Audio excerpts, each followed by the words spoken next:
कर रही है। और एक बात जान लीजिए, संध्या के समय जो व्यक्ति अपने जीवन में राम को छोड़ करके काम के पीछे भगा है, महाराज परिणाम बुरा हुआ है। बड़ा सुंदर उदाहरण है। मानस के अंदर दो राजा हैं, एक का नाम है महाराज दशरथ और दूसरा लंका का राजा रावण है। गोस्वामी जी लिखते हैं कि महाराज दशरथ संध्या के समय कहाँ जाते हैं। बड़ा सुंदर भाव है। साँझ समय सानंद निपु गयऊ कैकेयी गे। कहाँ पे गए महाराज? कैकेयी के पास गए। सायंकाल की बेला में राम को छोड़ करके जो महाराज दशरथ राम को एक क्षण नहीं छोड़ते थे, आज सायंकाल की बेला में राम को छोड़ करके वो कामस्वरूप कैकेयी के पास जब पहुंचे तो महाराज परिणाम क्या हुआ? गोस्वामी जी लिखते हैं कि राम राम कही राम कही राम राम कही राम तन परिहरि राउर बिरह राहु गयऊ सुरधाम। परिणाम मृत्यु हुआ महाराज। अगर सायंकाल की बेला में राम को छोड़ करके महाराज दशरथ कैकेयी के पास न गए होते तो शायद ऐसी घटना उनके जीवन में न घटती।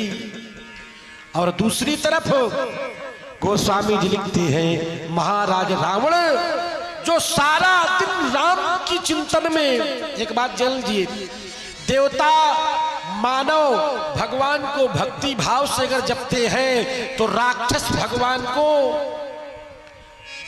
बैर भाव से भजते हैं। बैर भाव निश्चर मोहि भजहि।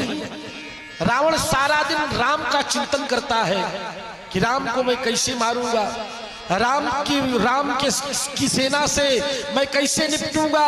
मारा सारा दिन चिंतन राम का। लेकिन जब सायंकाल की बेला आई तो वही रावण राम के चिंतन को छोड़ करके आज मानो काम के चिंतन में बढ़ गया।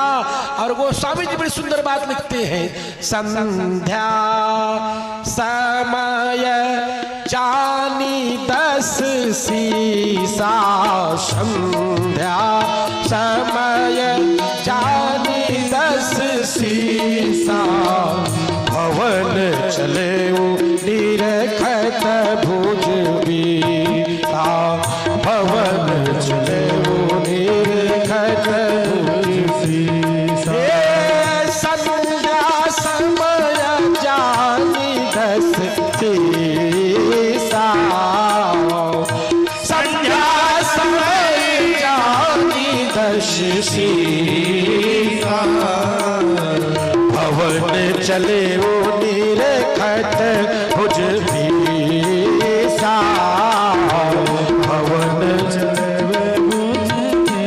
भुज बीसा भवन चले वो निरखत भुज बीसा। महाराज सायंकाल की बेला में रावण जब राम के चिंतन को छोड़ करके काम के चिंतन में बढ़ा तो महाराज परिणाम क्या हुआ? संत कहते हैं कि 1 लख पूत 1.25 लख नाती, 1 लख पूत 1.25 लख नाती, लेकिन रावण घर दिया न बाती।